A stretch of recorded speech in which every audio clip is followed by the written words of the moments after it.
और अनुभव मैं आपको सुनाना चाहता हूं, मेरे जीवन का राजीव भाई के साथ बीता हुआ। कथा का दौर चल रहा था वहां पर। प्रतिदिन सुबह एक कथा और शाम में एक कथा होती थी राजीव भाई की, और ऐसे 15 दिन के पैकेज पर उनको बुलाया था।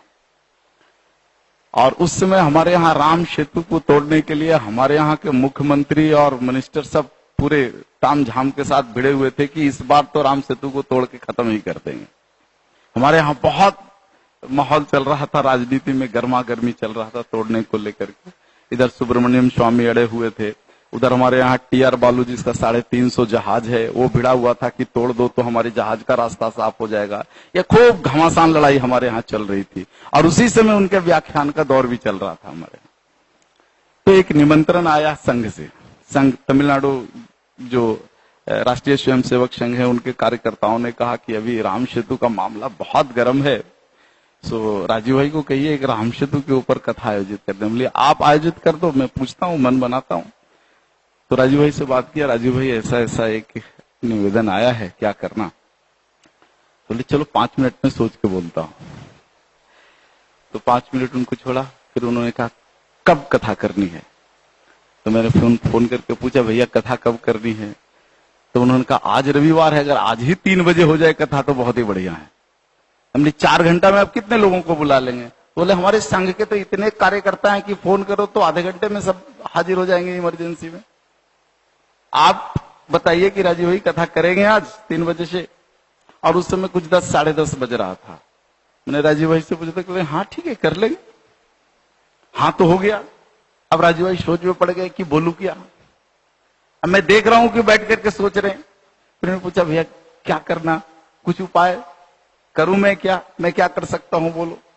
वो वैज्ञानिक हैं और वो रामायण में जितने भी आप जो देखते हैं यंत्र, उन सभी यंत्रों को बनाने के काम में लगे हुए हैं। यहां तक कि पुष्पक की पूरी डिजाइनिंग उन्होंने कर ली है। उन्होंने रामायण पर बहुत काम किया है, शायद कुछ टिप्स मिल जाए। राजीव भाई ने कहा कि छोड़ो डायरेक्ट चलते हैं उसके घर पे, वो होगा घर पे ही। ये रिसर्चर लोग बाहर जाते नहीं जल्दी। तो हम लोग गए उनके घर पे, तो बैठे 10 मिनट गप हुआ। फिर राजीव भाई ने कहा भैया कुछ डॉक्यूमेंट्री दिखाओ, कैसे कैसे राम सेतु पर तुमने सब बनाया है और सारी चीजें क्या क्या शोध किया है। 2-3 मिनट के क्लिप्स दिखाया उन्होंने जो है लैपटॉप के ऊपर। कुछ उसमें से खास निचोड़ नहीं निकला। राजीव भाई ने कहा चलो घर चलते हैं। घर गए, 2 बज गया था, तब तक 3 बजे व्याख्यान करना था। फिर राजीव भाई ने कहा कि नंजन भाई एक काम करो, मुझे आधा घंटा कमरे में बंद कर दो, मुझे कोई तंग नहीं करना, कोई डिस्टर्ब नहीं करना। अब हमारे यहाँ 1 बेडरूम 1 हॉल, शहर में जानते हो कबूतर खाने में कितनी जगह होती है। तो उनको बंद किया।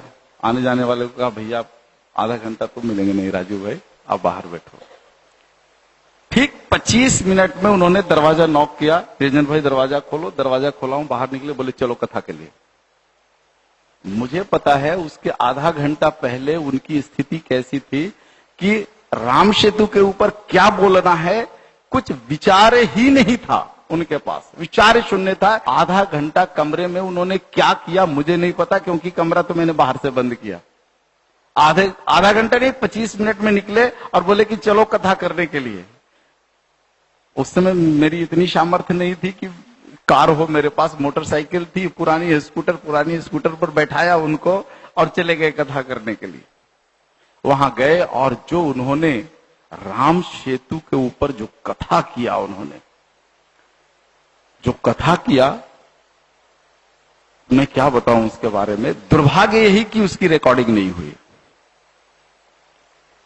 पूरी इंजीनियरिंग बता दी कि नल और नील ने किस तरह से राम सेतु बांधा, और जो इंजीनियरिंग जो बताई, पौराणिक इंजीनियरिंग, उन्होंने सबके आश्चर्य का ठिकाना ही नहीं रहा कि ये बात आज तक किसी ने निकाला क्यों नहीं कि लकड़ियां कैसे तैर गई समुद्र के पानी में, और समय के साथ वो लकड़ियां किस तरह से पत्थर का रूप ले ली पानी में। अद्भुत व्याख्यान, लेकिन दुख उसकी रिकॉर्डिंग नहीं हो पाई। 1.5 घंटे का व्याख्यान था। मैंने उनके जितने भी व्याख्यान सुने और जितने भी व्याख्यान मैंने कराए हैं, इतना अद्भुत तो एक भी व्याख्यान नहीं है। उसी दिन जो है मेरा मन कह दिया ये मनुष्य शरीर में कोई पुरुषार्थी ही है। वो सामान्य व्यक्ति नहीं था।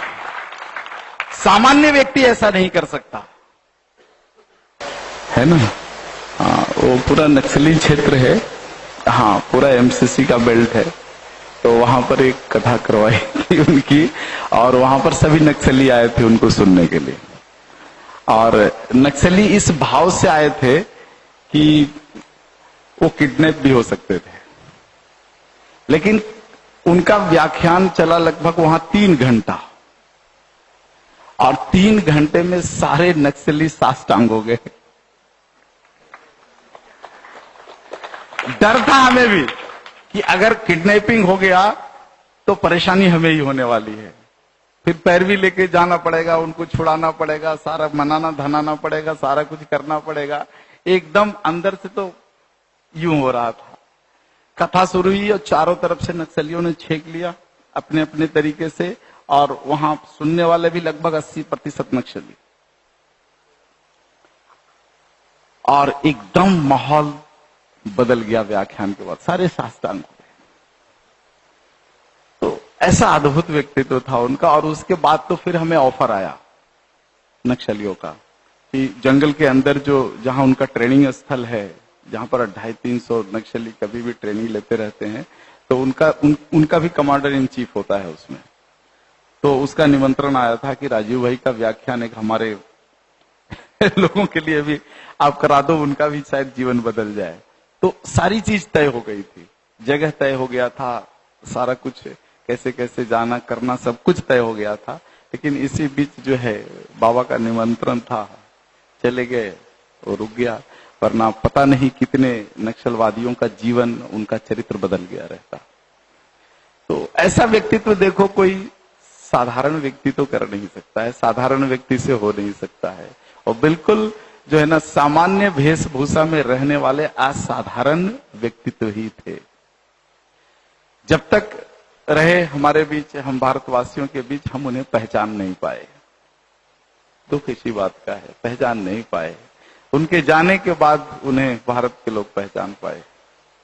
और ये तो भारत में होता ही है कि व्यक्ति जब तक जीवित रहता है तब तक उसकी गरिमा का आभास नहीं होता। लेकिन व्यक्ति जब चला जाता है, नहीं रहता है बीच में, तब लगता है कि व्यक्ति महान था। होते आया है सदियों से और होता रहेगा। तो अब आगे आग्रह नहीं करना। वो क्या है, अंदर से वो दर्द जब बोलने के बाद जो उभर जाता है वो घाव, तो पता नहीं कई दिनों तक नींद नहीं आती। फिर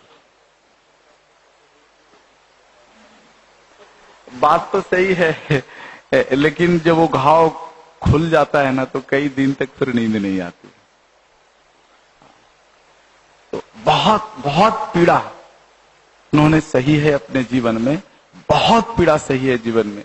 इसलिए कभी कभी मैं महसूस करता हूं कि ये जो कुछ बच्चे अपने जो भटक गए हैं ना, ये विरोध करते ना, मैं दिल पे इसलिए नहीं रखता क्योंकि राजीव भाई ने तो इससे बड़ी बड़ी दर्द सही है अपने कार्यकर्ताओं की, बड़ी दर्द, बहुत दर्द लोगों ने दिया है। एक ही रास्ता है कि उन्होंने जो कहा है, उन्होंने जो पथ दिया है, उन्होंने जो काम और जिम्मेदारियां सौंपी है भारत के युवाओं को, उसे कर देना चाहिए। और मैं समझता हूं कि उनके छूटे हुए कार्यों को अगर हम पूरा कर दें तो वही सच्ची श्रद्धांजलि है। वर्षित किसने हत्या की, किसने मारा, किसने षड्यंत्र रचा, क्या रचा, वो रचा। जहां भी जाता हूं उत्तर भारत में सब पीछे पड़ जाते हैं इसी बात के लिए, निरंजन भाई आप बताओ, आप तो नजदीक हो। अरे क्या बताऊं, उन्होंने जो बताया उसको करो तो पहले, विरोधी तो ऐसे ही मर जाएंगे। अगर आपने उनके बताए हुए रास्ते पर अगर आप चलने का काम कर दो, छूटे हुए काम को पूरा कर दो, तो विरोधी तो ऐसे ही मर जाएंगे। अभी कुछ दिन पहले ग्वालियर में गया हुआ था, तो वहां दिल्ली के कुछ भाई आ गए कि राजीव भाई के ऊपर हम अन्वेषण कर रहे हैं, खोज कर रहे हैं। अरे भैया क्या खोज कर रहे हैं? किसने हत्या की, बदला लेना है, ये करना है, वो करना है। निरंजन भाई आप मेरे साथ मिल जाओ, आपकी जरूरत है, आप बता सकते हो सच।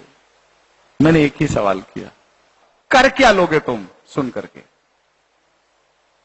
कुछ नहीं कर सकते। तो मतलब क्या वो बताने का? अगर उसको मारना है, एक ही रास्ता है कि जिस कारण से उनकी हत्या हुई उस सारे कारण को सब मिल करके कर दो, उसकी हत्या तो ऐसे ही हो जाएगी। इसलिए देखो, मैं कभी भी उस विवाद में नहीं पड़ता, कभी भी उस विवाद में नहीं पड़ता। अभी कुछ दिन पहले यहां पर ब्यूरो चीफ हैं, काफी पीछे पड़ी रही, निरंजन भाई मैं इस पर स्टोरी लिख रहा हूं, इन्वेस्टिगेशन कर रहा हूं और आपकी मदद चाहिए, क्या चाहिए, आपसे कुछ जानकारियां लेनी है, बात करनी है, आपका इंटरव्यू प्रसारित करना है। बहुत काफी दिन तक वीरेंद्र भाई आप जानते हो उनको, काफी पीछे पड़ी रही। मैं किसी तरफ बच करके निकल गया, भैया मेरे पास टाइम नहीं है, आप छोड़ दो बहन, मुझे मेरे पास समय भी नहीं है और मैं कुछ जानता भी नहीं हूं और मैं कुछ बोल भी नहीं सकता हूं। किसी भी तरह से हमने पिंड छुड़ा लिया। मैं इस पचड़े में, विवाद में इसलिए नहीं पड़ना चाहता क्योंकि मुझे उन लोगों की हत्या करनी है जिन लोगों ने राजीव भाई के विचारों की हत्या की है, और उनके शरीर की हत्या नहीं करनी है मुझे, उनके षड्यंत्रों की हत्या करनी है। और इसीलिए पूरे देश में जो है ये गवसिद्धों तैयार कर रहा हूं।